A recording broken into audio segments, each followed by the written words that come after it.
Welcome to another episode of the Everyday Game Changers podcast. I am your host, Baron McQueen, and you know how we do each and every week, talking to game changers in music, business, community, the arts, and more. And today's guest definitely falls under the arts entrepreneurship category. I got Adrienne Hall in the building. How are you? Hey, so nice to see you, Baron. Thanks for having me. Um, we a preface to everyone, we still going to do a film version in the studio because this is just a must. But both of our schedules been so crazy, but we couldn't put this off no more. So, Adrienne, talk to me about I never got any people that's in this filmmaking and documentary. Give me a little background, just kind of about how you got started in this space. Yeah, I'll give you as quick a version as I can, but my path has definitely been a little meandering to get to where Okay. I'm at today. But I went to Florida State University. I Okay. had intended to study sports broadcasting, thought I was going to be the one on camera. Thank goodness Really? I'm now most often behind the scenes. But my first class I ever took in college was a film class, and Okay. I was hooked. It was a multicultural film class looking at the ways like different cultural messages have been conveyed through film. And I was like Mm. so fascinated. I was so turned on by it that I changed my major. I changed my Wow. major over to studying film and was just looking for all opportunities I could in Tallahassee, Tallahassee not being California, not being Right. Miami, Right. to get involved in film. And luckily there's a great College of Motion Picture Arts up there Mm. that has just world-class professors, world-class program. And I actually met one of the professors who was still running an independent film distribution company. He'd Oh, wow. formerly been partners of Carl Icahns, running a Okay. film distribution studio, and he was still running a for-profit company. So he actually hired me to become his executive assistant while I was still Wow. in school. And through him, I got to travel to a whole bunch of film festivals, just fell even further in love with the process, and also learned a lot about the business of the filmmaking, Got it. and the back end and distribution, like how we can actually make money and support ourselves and all The those things important that the are, important stuff, right? yeah, good stuff to know. And through him, I also became his TA for the film school Mm. students in his distribution classes. So I was working with, the film students there, and through that pathway, I met both filmmakers, current students who then became my colleagues and bosses later on, and um, luckily met a filmmaker named Louis Sahoyas through that opportunity, who was working on a film called The Cove, which Okay. ended up winning the Oscar for Best Documentary in 2009. And I got Wow. to be a part of that release and that whole campaign. So that was my first real professional opportunity almost 15 years ago in the hands-on business of making movies. So it went from distribution into the process, but it's also intertwined, and I'm excited to chat with you more about that today. So when you get to this space of you know what, I found something that I'm switching the major, I'm going all in on this film. Do you know at this point what direction in the film space you kind of want to go in? Like, oh, I'm going to be an executive producer, or no, I'm going to be a DP, or I'm going to be a gaffer, or I'm going to what's that spark for you to figure out what role you want to play in that filmmaking space? I think mentors at that like critical point in your career are so important, because you can Hmm. start to see yourself in other people's roles. You can Right. start to see what strengths or weaknesses you might have, or what you're inclining toward. Hmm. Um, my boss was a producer, and Okay. he gave me so much confidence that I was going to just be the best producer. And I'm so lucky for him instilling in me that confidence, and so that had a huge part to do with it. Was just that leadership and that mentorship. And I can't encourage kids enough to work with other professionals and other people who Hmm. are doing stuff that they might even be tangentially interested in. And Right. had I been working for a director or somebody who was actually more involved in the creative like development process or part of film, maybe my path would have been different. Got But it. at that time, 15 years ago, there weren't that many women directing movies. The Mm. producer and executive producer role was really one of the best options for women to be at an exec level in the business. So that's where I ended up, and so thankful to Paul Cohen for the opportunities that he gave me and set me on my path. Nice. So when you fast forward and you get to this space where now you the boss now, right? You got your own production studio. Tell me about how that process was in the beginning, right? The Yeah. starting off small and then now we Emmy nominated. Like Yeah. Oh, talk thanks. your Yeah, talk no. your talk. Yeah, and got miles to go. So much work left to do, but we again, the path's been meandering, you know. Some days you're like, wow, I just took 4 or 5 giant strides forward, and then other times you feel in this business like, you know, you're just crawling along, right?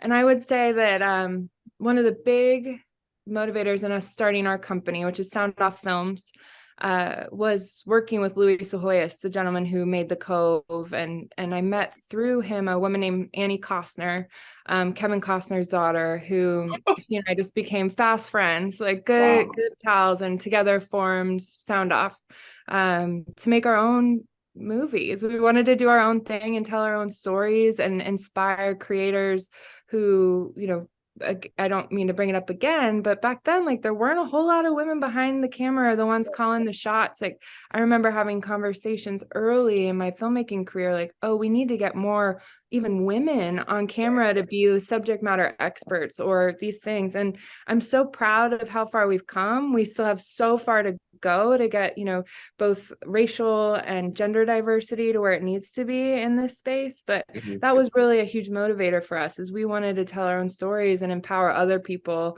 who maybe didn't look like our first bosses to do the Of same course. thing. So that was our motivation. And how is it now? Like running a business is way hard. It comes with struggles and lots of highs and lows, but it is so rewarding to be able to, you know, kind of steer your own dream boat as opposed Mhm. to necessarily always being, you know, steering other people's ships. Right. And we still do a fair share of that too, but it's just been great. And I would say that one of the things I would recommend most is saying yes. Like you Mhm. got to say yes, also know when to say no, but early Right. in those days you got to say yes, get those opportunities and Right. those experiences under your belt to then be able to have the confidence to go out on your own and do the thing. It takes a little courage, a little stupidity, but Yes. here we are. It's crazy because I've been like a published photographer for a really long time. And I always try to encourage these students that come through to our nonprofit, Save the Creatives, like, they see where I'm at now, but they don't see all the free photo shoots and free birthday shoots and weddings and quinceañeras and bar mitzvahs, all the free stuff that I did to get to a point to now I'm super selective with who I shoot with and who I work with, and you know what I mean. So talk about the process of like, I think the hardest thing, and this is not even just in the filmmaking industry. I own several businesses. Is the team building aspect is a hard thing to get because you're trying to get people that see your vision, right? Sometimes where no money is involved or they're interning or you're just trying to convince them to come aboard. What's that process of how has your team building process been? Talk to me a little bit about that. Wow, no, that's a great question. And I think for each film and each, you know, we do long form projects, we do short form projects, we do projects we learn about the Friday before they shoot on Oh Monday. wow.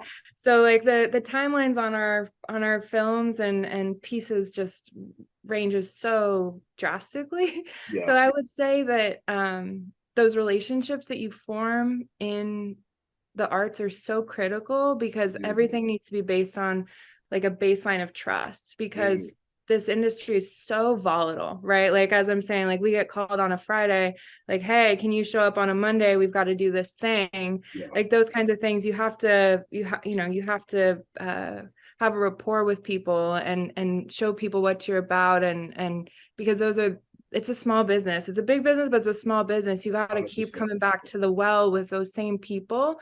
Right. And in those creative situations when you had sometimes clients or people who have demands of their own, you have Right. to have this it's a it's a fast paced and like, again, volatile thing. So to have like people that you can rely on and people that you can build a safe space with, where really filmmaking and photography, just like what you're doing, you start with nothing. You have to, you like, sometimes I'll like, we'll finish a project and I'll be like, man, look at what we just built together so quickly. And I think of it as like building a house, right? But then you tear the whole thing down. There's no house left. When you're done, all you've got is this piece. But you're bringing together the best artisans and best technicians from each different field. So the camera people, the sound people, the hair and makeup artists, art department, who are all experts at their own thing. And you've got to trust them, they've got to trust you to come together on different timelines around a creative vision. So it's been great.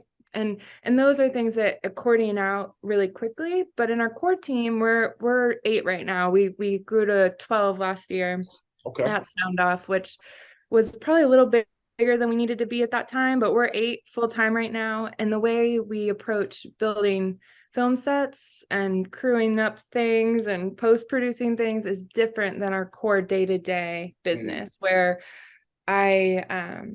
the longevity of people in creative industries, when we're talking about getting called on a Friday to shoot on a Monday, like that can burn some people out. And so you really got to like take care of your people and understand what the industry demands, but again, establish that baseline of trust so that then people know you want the best for them. The business is crazy, but you're trying to do this thing together as a way to keep people going. And some of that comes with that saying no that I talked about, 100%. where sometimes if we're getting that call on a Friday for a Monday, to protect your team and your relationships, you might have to say no, because those are the people who you got to do the next job with. So 100%. that's a thing that I've been learning as well. So one of the things that, when I meet with new filmmakers or I meet with new photographers or people in this creative space, um, once business is involved, it's not fun for people anymore. So there's this disconnect between allowing myself to be creative and now this is a business. What's the perfect marriage look like of trying to do this, right? Oh man, Damon, or Barrett, excuse me, the award-winning question. I don't know exactly. We struggle with that one ourselves and I think that because there's this boom of documentary and real people storytelling, which is our core focus, and every aspect of work, like big tech companies, art, musicians, artists, sport, any type of business needs our services now. And some of those things are more exciting or more fulfilling to, the heart than Of others. course. And I think that one of the things I'm trying to figure out right now is what is that perfect balance of our team's overhead, so we don't get too big to where I can't always say yes to projects that are the ones I really want to do, or the ones that I want to be in the field for, that are going to keep me going. Because when we've gotten to a size where our overhead's too big, you almost have to say yes to everything. And I think that thing about saying no and knowing when to say no so you can say yes is really a thing that I'm trying to figure out myself. And 2023 is my year of focusing on my core creative projects, because I've been supporting our vision as a company, but I've got stuff I want to do too that I've been backburnering in pursuit of growth and continuing to build Sound Off Films, which we've been successful at. But I have to say I do want to spend some more time focusing on the creative, because without that, you lose a little bit of the spark. I would say you gotta I do agree. some of the fun ones too. I agree. So I tell people, like, I love fashion. Fashion's been my thing, filming it, shooting it, documenting it. I'm just, since a kid, I've always been enamored with fashion. And then I own a real estate photography company where this don't allow me to be creative at all. You shoot a kitchen, you shoot a Oh, I bathroom. bet your photos look great. Yeah, You're yeah. lying, Aaron. But it's like, I'm not, you can't be creative in that space, right? So Totally. I say that's the stuff that pays the bills. And then because I have that, it allows me to be selective with the creative projects that I do. How does somebody pitch a project to you? Like, you know what?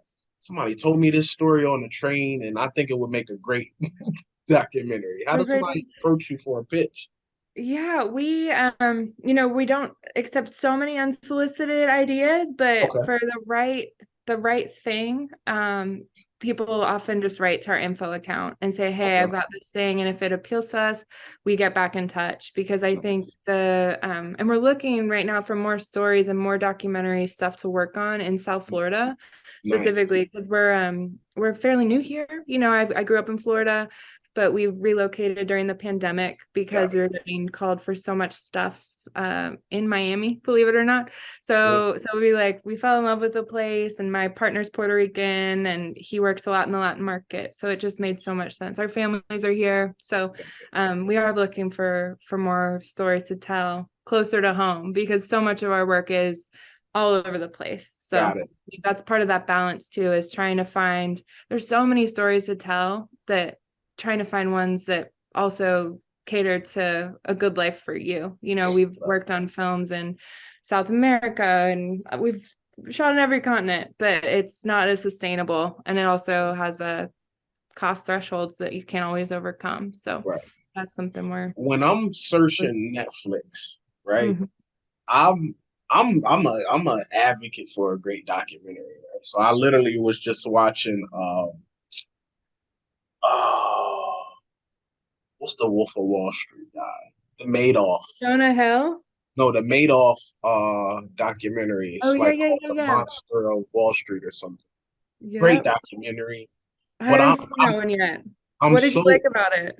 I'm so into I'm so into these people that like I'm always just a money guy and an entrepreneurship guy, and I always curious of how people build these big things and get to these certain points that I'm like, why didn't nobody ever check this before it got to where it was, right? So I look at a lot of the Wall Street stuff or the Dirty Money documentaries, or I liked I didn't like um Marilyn Monroe's thing that they just I haven't recently. actually seen that one yet either, but it's getting I was mixed. not a fan. It just really portrayed her like she was a prostitute to the Kennedys. Like it just, for me, I felt like it was poorly executed from a filmmaker standpoint. But I really like these stuff that's based off true stories, like these like people that I'm like, man, I heard this story briefly, but I didn't know the details of what happened with Enron or all of these Mhm. like Yeah. conspiracy, what people would consider espionage or conspiracy things. I'm so into them. And then the fashion ones, right? I watched a great documentary on Von Dutch, um, Okay. how that brand started, as well as I actually saw that too on Hulu. the Von Dutch one, right? It was pretty Yeah, good. yeah. And then the one with, was it American Eagle or Abercrombie? Abercrombie. Oh yeah, White Hot.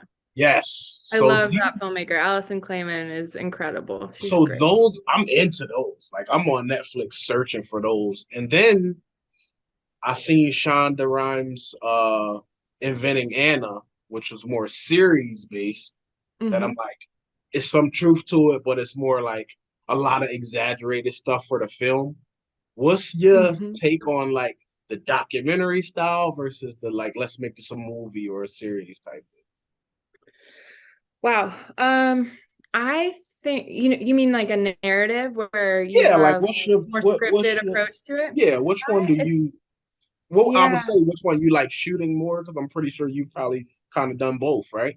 We've I'm my focus is mostly on documentaries. We've definitely done some scripted stuff, but it's Sound Off's core is like mission driven Yes. or impact oriented documentary storytelling. That's our bag, but that Yes. also we've done Katy Perry's documentary or we've Right, done right, some right. ESPN 30 for 30. So it definitely varies a little bit beyond that. But I think that the narrative, as an example, right now, we're working on a documentary film about four female big wave surfers, these ladies who go out and surf, the 50-foot, 100-foot waves. And they were trying to compete at a wave in Northern California called Mavericks, and they'd never been Wow. invited to compete.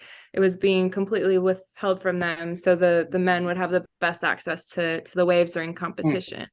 And then these ladies used California state law to basically get the guys to invite them. They're like, hey, because the competition's being held on public lands, you need to invite us to come out. You have to have equal access to this wave.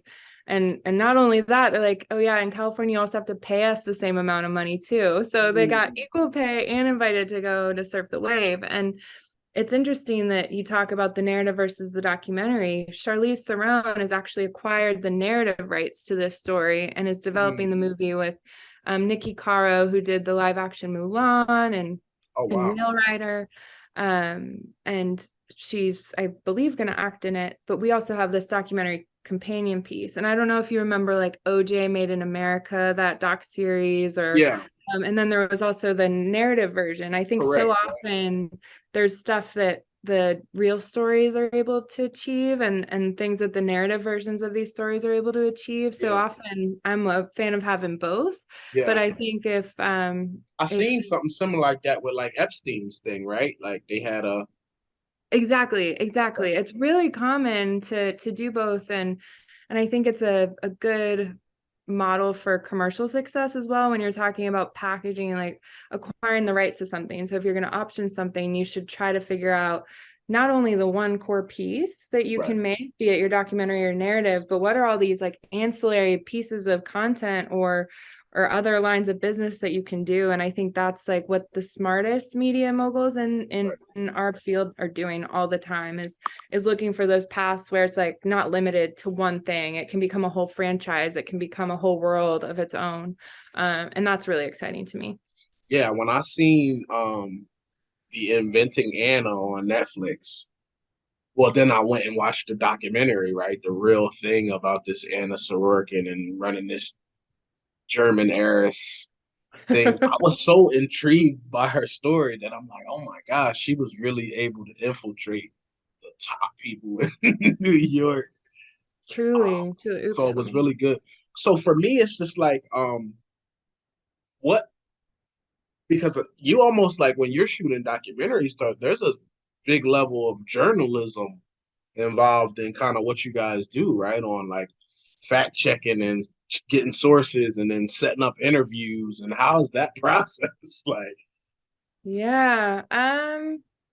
How is it? Again, it's different for each thing, but I think that often we start with an email or a cold call yeah, or a referral if you have one. So it mm, really varies. You give them a little bit about your background, what your interest is, and often like what that higher level thing is that could hook people. So like what the greater question, what you're trying to do is to get them excited or involved. And so often what we're looking to do is tell a bigger story or one that can shift the needle in terms of what people think or what the perception is. And often our subjects are really amicable to that. Sometimes they might not be, and so we might tone down our email a little bit to get them to join on. But it just starts with our the core research. So finding the story, figuring out what our angles are, and often we know what we want to get going into our interviews and when we finally are able to sit down with these right, people through the research process. But in documentary, what's so beautiful is so much can change. Like you yeah, go in with your expectations, but then often they're just far exceeded. And that's when the right. magic really happens. You're like, whoa, what? And then you can go down a whole new path. What's a subject matter or a topic that maybe you personally want to talk about that maybe you haven't done for your company? Hmm. Is there a story out there that is just like, you know what I mean? This is a personal thing for me that I want to speak on, whether it's a subject matter or a person. Yeah. I was a lifelong athlete. I wanted to be a sports broadcaster. So I Mhm. think the stuff about women in sports it's a Mm, huge passion point for me. Um, we're developing something about crime related to plants, which I can't say a whole lot about, but it takes okay. place in South Florida, that I'm pretty excited about. And we have some other series that are pretty tightly under wraps and NDA with some networks that Yeah. I'm just super thrilled about that I can't wait to come back and share with you more, Baron, about what we're up to. And then one other passion project I have living here in South Florida. the whole situation with Cuba, looking at Mm, both sides of that, and yeah. so often the conversation doesn't have any nuance to it. I've Right. spent a lot of time in Cuba myself, and trying to figure out a delicate way to thread the needle around like that cultural element with what's happened on both on the island and then here in South Florida. So wish me luck with that. I don't know. I I might get have stuck by my some toenails, people, but we'll see. because I have this podcast, it has allowed people when they meet me, they just give me everything. And it's not that they're pitching me, it's just not, I'm just interested in people's stories. I have some people of some Cuban stories about what that process was like making it to Florida that I was just like, had a whole nother level of like empathy and like, wow, appreciation of like how easy some of us have it and how Oh my some God. people really fought and lost family on the water. And I mean, it's deep. Some Yeah. of these stories that people come to our studio and tell, and I would have never known if I just didn't ask the question and they gave me everything.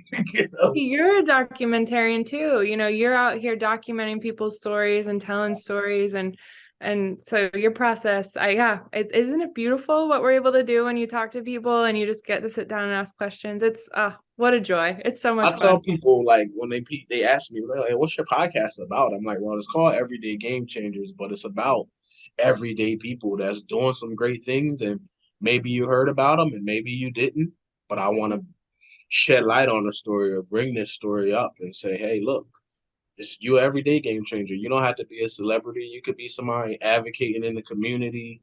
I just had a musician, Lunch Money Lewis, who's one of the top songwriters in the States, and globally. And, he talks about the community fridge that he has downtown Miami, where they just had a graffiti artist come and paint a refrigerator and they stock this for the homeless and people can just stop by and grab something to eat. And I'm like, that's really dope. Like, it's called the That's lunchbox, right? I So it's can't just like wait to check that out. The lunchbox. See, it's those are called the the stories that lunchbox. there needs to be. Those are heroes, doing that Yeah. work. So That is it's so like, cool. here's a guy who sold millions of records and written for Jesse J and Fifth Harmony and Megan Trainor and Nicki Minaj. And he's just got a community fridge downtown Miami, just give back. And he does this thing That's called amazing. lunch. His name's Lunch Money Lewis. So he has this thing called Lunch with Lunch. So one day out of the week, he picks a random day and he's like, yo, if you're having a bad day, just go order yourself some Starbucks and I'll pay the bill. And he just has this card that you give them his card at Wow. Starbucks. And he's just something small as that though. But it's, I'm big into the community activism and the give back. And I see my countdown starting here. So Adrienne, give Oh, me one Jim, one piece of advice for that filmmaker that's, what, they just got their first camera off OfferUp because they couldn't buy a brand new one, or they just mm, got their iPhone and they just really want to document some stuff. Give them some advice on the just getting started. What piece of advice could you leave for that person just starting out? mm. Oh man. Well, can we first talk about what is possible right now with the camera equipment that's coming out? If this Yes. You can go shoot movies with your iPhones now. You can be creating stuff with anything. So like the democratization of that technology, like get your hands dirty with it and go out and shoot stories and make mistakes and fall in love with your subjects and get tripped up on how you're going to tell the stories. The act of doing the process is beautiful, and work with people as much as you can who are better than you at it, who have more Mm, experience at it, who are challenging you in the way that you're thinking. Not when I feel uncomfortable in the people that I'm working with, because I'm like, damn, they are so good. Like that's when I know I'm doing something right. When I feel on my toes and nervous. Like keep putting yourself in those situations that are scary and challenge yourself every chance you can. And I would say that making mistakes in the creative process is a huge part of it. And don't be afraid of that. I know it's so hard yeah. for, when I was a young person to put yourself out there to make mistakes, but you have to get better. And you've got to make a lot of pretty shitty stuff before you're going to make anything good. So I would say that that's how it goes. So don't be afraid of that part of it either. Yeah. But I you'll think get that's the thing that I tell people. They so worried about it being perfect the first time out. that I'm like, yo, people will really appreciate your journey when they look at your first versus your 15th and they can see the growth. People appreciate that journey. Right, right. And there's so many stories to tell. Like, don't look far, don't try to challenge yourself with some things that I did, where it's like, oh yeah, let me tell this really complicated, layered story on a different side of the globe. Like, there are things happening in your own backyard and Yes. things that you're passionate about. That's what you're going to be most equipped and capable to tell stories about. So don't be afraid of that either. I feel like it's not enough. Some of the best things that I've seen lately are coming out of people who live across the street from the subject they're telling the story about, and that's really exciting too. Just stay open and excited about the process. I appreciate that, Adrienne. I'm so grateful. Thank you for Oh, coming I'm grateful, on. Darren. We Thank you. definitely gonna have to do this again in the studio, because I feel like it's so much more we could get out of this. So, but again, I thank you, man. You guys have been tuned in to another episode of the Everyday Game Changers podcast. I'm your host, Barry McQueen, and we out. Thanks, Baron.